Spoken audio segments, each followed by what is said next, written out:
choirs many years ago, and to warm up the choir on Wednesday nights, I would say, pick a number between 1 and 600. And whatever that number was, that's the hymn we sang. I got exposed to a lot of new hymns that way. So that's not what I'm doing here. I'm picking songs that match the theme of the sermon today.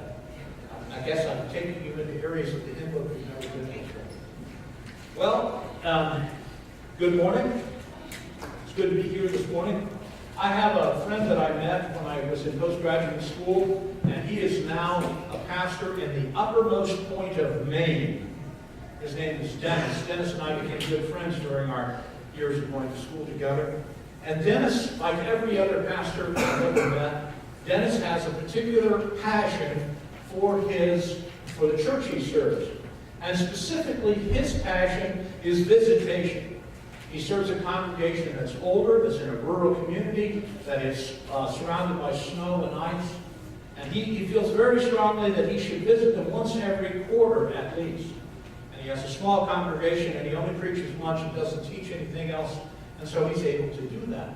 Obviously, that's not my passion, but I do have a passion in ministry.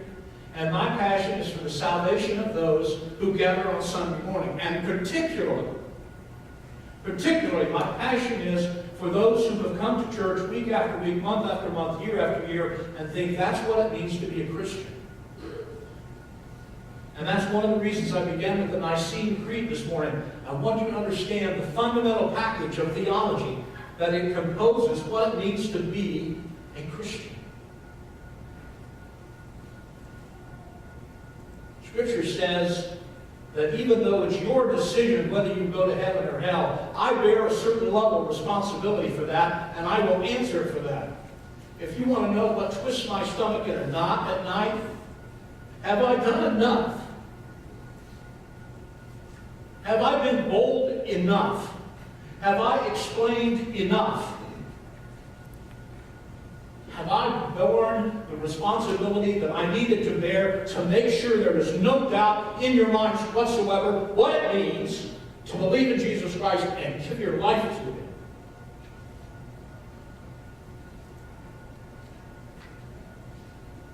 If we wanted to find some scripture to explain that, we could hunt through Paul's letters, we could hunt through the gospel, but there is one passage of Scripture that perfectly sums up what it means to belong to Jesus Christ, and that's found in the Gospel of Luke, and guess where we are today? We are in Luke chapter 9 at the very verse that sums up what it means to be a believer in Jesus Christ. What does it really look like? And here we have it in one concise passage. It is very succinctly, actually you could say, this is the passage where the rubber of the gospel meets the road of life. And thus I was led to entitle the sermon, Where the Rubber Meets the Road. I don't ask you to do this very often. This is a very old tradition, but I'm going to ask this morning. It's a very short passage. I'm going to ask if you would stand to honor the gospel of Jesus Christ as you hear it read. If you would do that, hear now the word of the Lord. And he was saying to them, he being Jesus, and he was saying to them all, if anyone wishes to come after me, he must deny himself and take up his cross daily and follow me. For whoever wishes to save his life will lose it. But whoever loses his life for my sake, he is the one who will save it. For what is a man profited if he gains the whole world and loses or forfeits himself? For whomever is ashamed of me and my words, the Son of Man will be ashamed of him when he comes in his glory and the glory of the Father and of the holy angels. The word of God for the people of God. Please have a seat. I told you last week there are very few things that appear in all four Gospels. This is not one of them. But this appears in 3 different Gospels. And I would like to read in just a second the other 2 passages because they add a little something extra. Now, if you're paying attention, you'll notice last week I ended on verse 17, and this week I'm beginning on verse 23. You're saying to yourself, well, what happened to the 5 verses in between? Well, those 5 verses, Jesus calls his buddies together and say, who do people say that I am? And I read through that and prayed through that, and nothing spoke to me in that paragraph, but something screamed loud and clearly from this one. So he went on.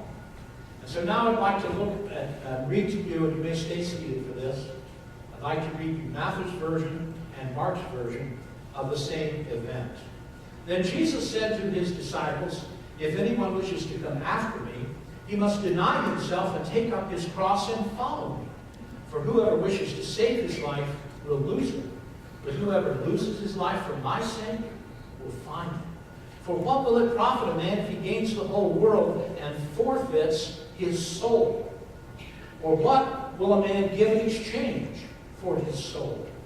For the Son of Man is going to come in the glory of his Father with his angels, and will then repay every man according to his or her deeds. Here's the Mark version. And he summoned the crowd with his disciples, and he said to them, if anyone wishes to come after me, he must deny himself and take up his cross and follow me. For whoever wishes to save his life will lose it. But whoever loses his life for my sake and the gospel's will save it. For what does it profit a man to gain the whole world and forfeit his soul? For what will a man give in exchange for his soul? For whoever is ashamed of me and my words in this adulterous and sinful generation, the Son of Man will also be ashamed of him when he comes in the glory of his Father and with his holy angels. Amen. Sorry. So the phrase that I've decided to use for the title sermon, where the rubber meets the road, does anyone know where that phrase, besides Pam, does anyone know where that phrase came from that entered our lexicon? Do you remember where that came from? Anybody? All right, Cale's going to provide the answer for us, all right?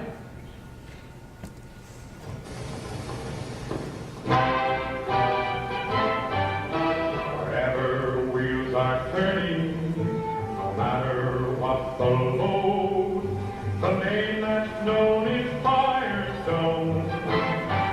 Where the rubber meets the road, if you're carrying steel or tilling the soil, gonna visit grandma or looking for oil, for the youngest driver and the real pro, for jet to land or a lawn to mow, for moving mountains or for stocking geese, following a golf ball or keeping the peace. Wherever wheels are turning, no matter what the load, the name that's known is Firestone. Where the rubber meets the road. Firestone, your symbol of quality and service. That ad ran for 23 years, from 1963 to 1986. And we all grew up on it, at least a lot of us did. And that's where that expression comes from. Wherever wheels are rolling, no matter what the load, the name that's known as Firestone, where the rubber meets the road. And somewhere in the last umpteen years, that became part of our English language. What's fascinating is, what does it actually mean? I went to that famous dispenser of truth known as Wikipedia, and I found there that here are some of the meanings, or here are some of the usage of this expression. A child's birth is where the rubber meets the road for parents. Classrooms are where the rubber meets the road for the children and their education. Jury instructions are where the rubber meets the road for the law. Clinical trials are where the rubber meets the road for pharmaceuticals. When there is a crisis in a relationship, we call that where the rubber meets the road for their love. The race or the game or the contest for the athlete is where the rubber meets the road. Once the political race is over, governing wisely is where the rubber meets the road.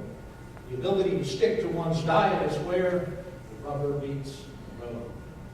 And yet, what does that actually mean? You know? Well, I have taken it to mean that it's the moment when the truth is revealed. It is the moment of stress when we really find out what your convictions are. to use an analogy that I've used in sermons before, wet sponge, we don't know what's inside of each one until they're squeezed. And then you find out which one's got the clean water and which one has the dirty. And so Christianity, or your belief in Jesus Christ, or your faith, isn't anything until the rubber meets the road, when it's tested, when you actually have to put it to use. In this passage that we read, Jesus gives 3 very precise, clear-cut instructions about what it means for Christians when the rubber meets the road. I should point out that some scholars say that this passage is addressed to non-believers, and some say it is addressed to believers. I don't know that it makes any difference, but in my opinion, it is addressed to believers. It's clearly talking about what does it mean to believe in Jesus Christ. And here are the 3 things that Jesus says we must do. Number 1, deny ourselves. Number 2, take up our cross daily. And number 3, follow Him. I'm going to try to unpack each of those and help us to understand exactly what it means. Deny yourself has been interpreted a couple of different ways. I know there's at least 2 in the room that have Catholic backgrounds. Miss Ruth and Miss Pam both have Catholic backgrounds.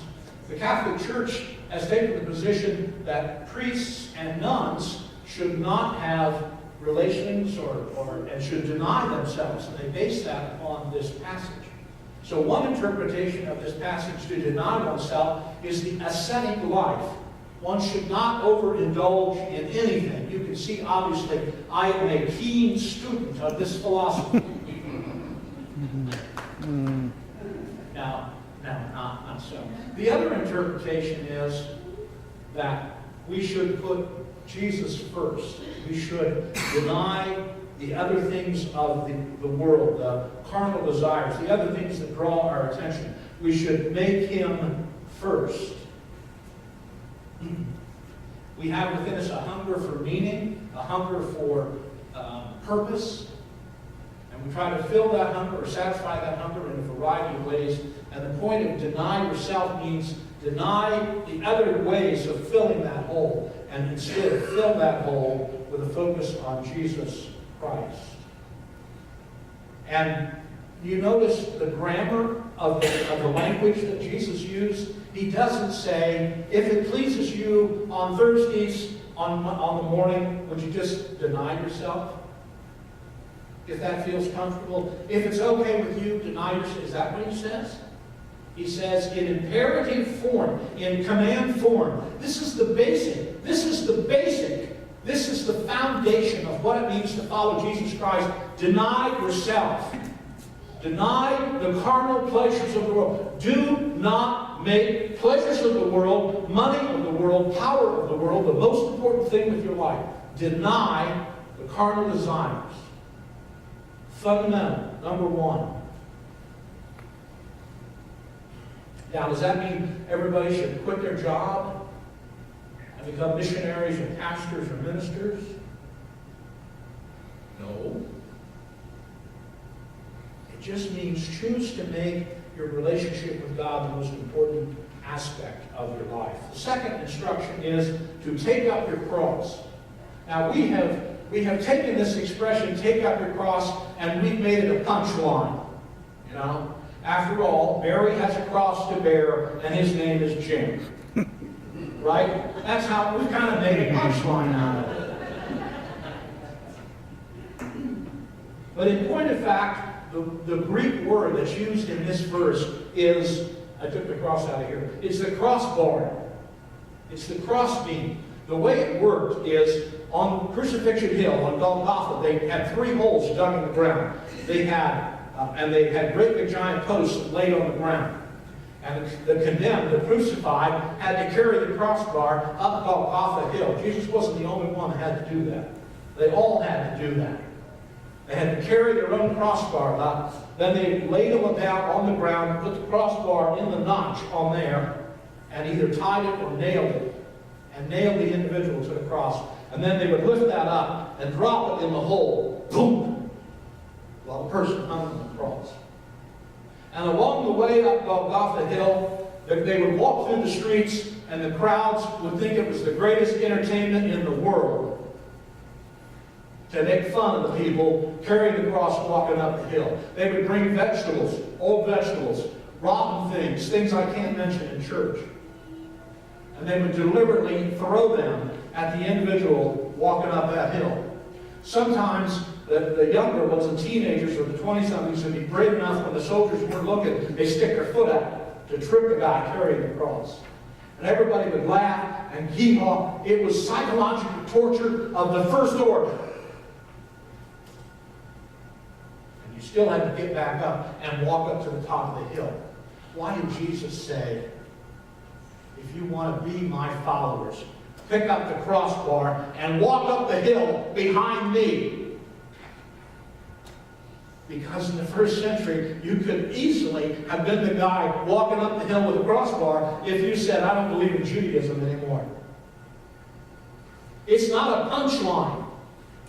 It's a statement of commitment. It's a commandment of commitment. I'm willing to do whatever it takes to testify to the gospel of Jesus Christ, even if it means carrying my crossbar up Golgotha Hill while people make fun of me. You know one of the reasons he said that? Because there were a whole bunch of looky-loos following him. Understand what I mean by that expression? They were there for the fun of the games. Isn't this fun and games? Okay. If you want to follow me, be ready to walk up Golgotha. Oh, well, I got other things to do. Sorry about that, Jesus. That thinned the crowd out pretty quick. Because they understood what that meant. It's not something that we understand intellectually or through experience. But it's not something to be taken lightly. It isn't a punchline. It is a level of commitment. If anyone wishes to come after me, he must deny himself and take up his cross daily.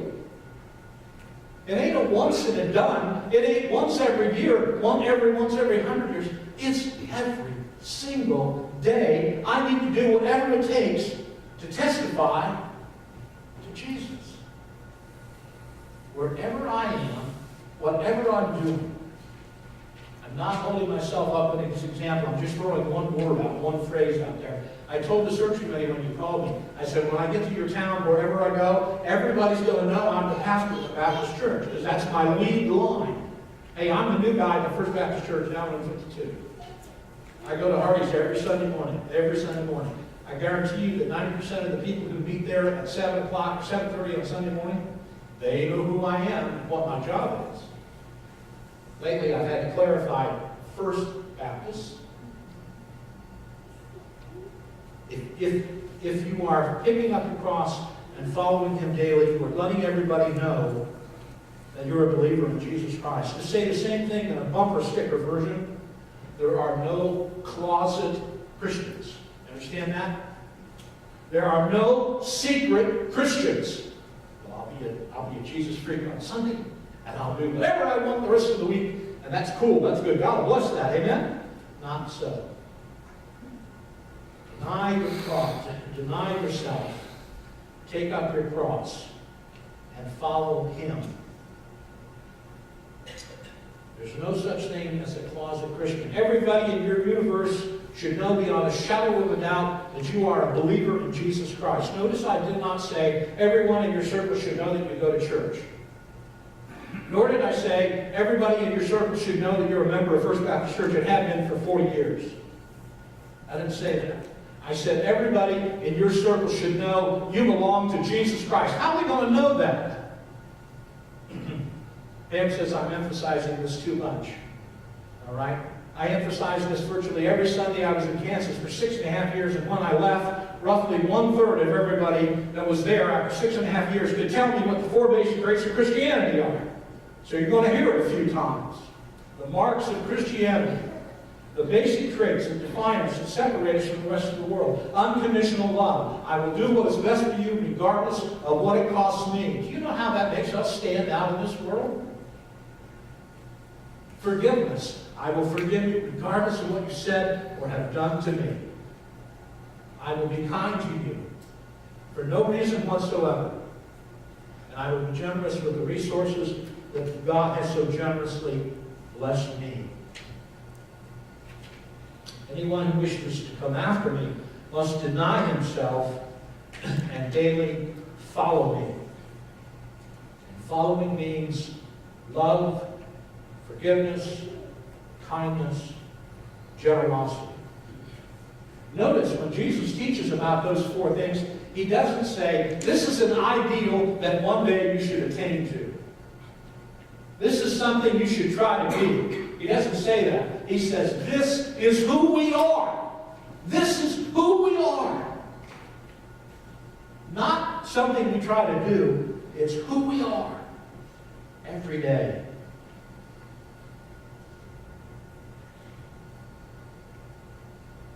Every day, we are to stand up and testify for Jesus Christ. If I say the name Colin Kaepernick, am I saying it right? Colin Kaepernick, thank you. Colin Kaepernick.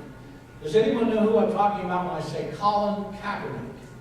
All right, what is Colin Kaepernick famous for?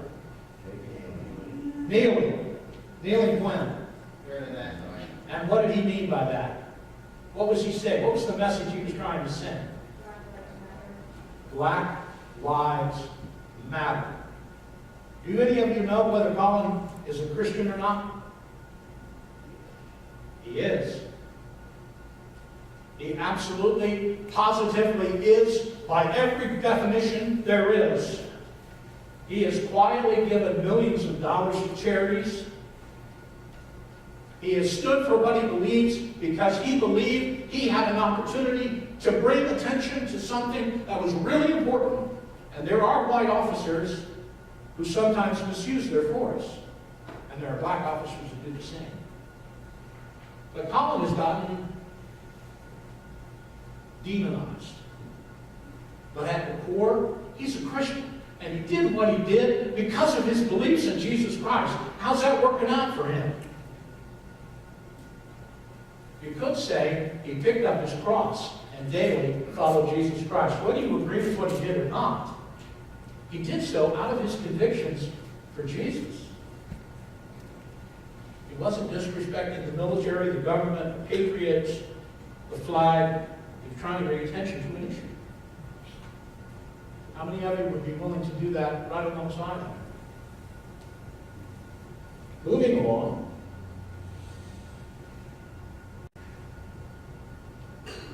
For whoever wishes to save his life will lose it. You know what that means? That means I'm going to take the conservative road. I'm going to live life for myself. I'm going to build up a little nest egg. I'm going to retire comfortably and go fishing and enjoy life. And if people understand that I went to church, that's great. But I'm not going to take any risks. You'll not see me kneeling on the Rushville gymnasium floor during the national anthem. Jesus says we have to stand up. We have to stand up and let people know what it means to be a believer in Jesus. All right. For whoever wishes to save his life will lose it, and whoever loses his life for my sake, he is the one who will save it. For what does it profit a man to gain the whole world and forfeit his soul? For reasons I can't explain, my spirit just went to the 90-10 rule. The 90-10 rule of Christianity says this: 90% of your life, 90% of your waking time is yours to do with whatever you want. 90% of your talents and your skill set are yours to do with whatever you want. 90% of your money is yours to do with whatever you want. But 10% belongs to the Lord. If you belong to Jesus Christ, 10% of that belongs to Him. It's what it means to follow Jesus. How are we doing in that? All right. For what does it profit a man if he gains the whole world and loses his own soul? For what can he give in exchange for his soul? The reference is, after you die, you can't come back and say, wait a minute, I made a mistake. I want to believe in Jesus now. There's no redemption from hell. Once you make the decision and you die, your decision is cast in stone for eternity. For what would you give to get back your soul, meaning the opportunity to change things? There's no second chance. And so this is the opportunity that we have. This is the time that we have. Now is when we need to make a decision. Now is when the rubber needs to go. And the scary thing is, you never know. I've been cleaning out boxes that you took out of the truck for me a year and a half ago. The ones that said Dave's Memories that I've been dragging around for 15 years. Well, now I'm going through them. All right? So I don't have to drag them anymore. And one of them was a box of memorabilia from the band I went on Lay Witness Missions. Lay Witness Missions was something of the Methodist Church many, many years ago, where a group of people from different churches would gather and go as a team, and they'd go to a town 50 miles, 100 miles, 200 miles away. And all weekend long, we would tell our story of how Jesus Christ came into our lives. And Pam came to know Jesus at one of those. When somebody came to the church where I was the choir director, they led her to the Lord, which is a cool story, but we're not going there this morning. And that team thought Pam had been a Christian forever. And so they said, hey, how about you and Pam go on a Lake Witness mission with us? And I'm like, okay, totally on this. Because I wanted Pam to use that faith. I didn't want her to go back home and keep it quietly to herself. I wanted to kind of put her on the spot. And so on Friday nights, somebody had to we would all gather as a group in this church on the Lake this weekend. And the team leader would introduce and say what's going on. Then he would bring somebody up to stand and tell their story. All right? And Pam and I went out, I don't know how many times, I'm going to say 20, but we went out a lot. And every single time we went out, of all the people on the team to speak, you know who was the first person to speak every time we went out? Pam. You know her enough to know she's as authentic and transparent and genuine as anyone could ever be. And when she got done telling her story, there was hardly a dry eye in the house, and there was no more gamesmanship. And the first one that we went on was to a town in West Virginia called Mecca, West Virginia. And that night, a teenage boy, I said 12 or 14, 13, something like that. And he got it. He got it. And he ran around the church all that night on Friday night. And he told everybody how much Jesus meant to him. He was just laughing and joyful. I mean, he was something to see. I made a comment to Pam. I don't think in all the years I've known Jesus, I've told that many people about Jesus. And he and his mother drove home that night. And they were hit by a drunk driver. They both died.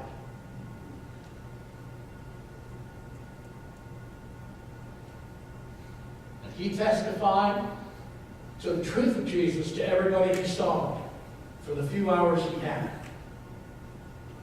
What's the point of the story? The point of the story is that after you're gone, you'd give anything to give your soul back and have another shot on understanding who Jesus is and saying yes. But once you're gone, you're gone. And where the rubber meets the road is now. Right now. Now, if you paid strict attention this morning, I skipped the pastoral prayer. And I did that for a reason. Because we're going to end in prayer.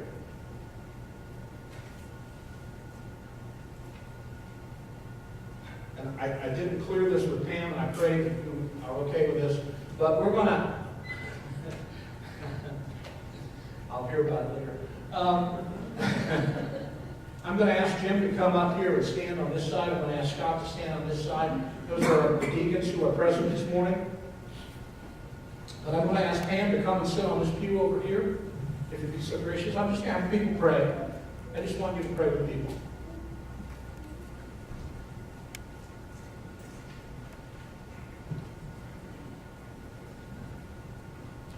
And Donna, I'm going to put you on the spot and ask you to come to this side and sit on that pew. No, they're not deacons, but they know who Jesus Christ is, and they know what it means to pray with people. And I want ladies to have an opportunity to pray with ladies and men to pray with men. Thank you, Donna. I appreciate it. So what are we doing? What am I inviting you to do? All right? If you have sat in that pew for 10 years or 20 years or 40 years and you think that that's what counts to be a Christian, and you have some understanding now of what it means to pick up your cross and follow Jesus, I'd like you to come forward. I know that's a risk, and I'm going to provide you cover. If you have a decision to make this week about something very important in your life, whether to get married or not get married, whether to go to college or not go to college, whether to take this job or that job, whether to sell the house or whatever, whether to take the test or not, if you have an important decision you want to make this week, I ask you to come forward and pray with one of these people. If you have a member of your family, a child, a grandchild, a parent, a brother, a sister, a husband, a wife, you have some concern about, medical, emotional, come pray with one of these people, or me. If you just have a question and you don't understand, you don't have any idea, you just have a question, you want to talk to somebody, come and talk to us. We're going to end in prayer. If you don't want to get up out of your seat, that's okay. But pray. Don't talk. Go ahead. Thanks, Lord. I appreciate it. As you feel led, I want you to come. Let's be a praying family as we end today. Let's end in prayer. Let's put our faith where our mouth is. Let's let the rubber meet the road. The rubber of the gospel meeting the road of life right now today. If you don't want to get up out of your seat and you believe in Jesus Christ, pray for somebody, somewhere. If you have a praise and you want to come and just praise God with one of these believers, come and praise. Mr. Cale's going to play some music, and we're just going to sit here for about 5 or 6 minutes, and we're going to pray.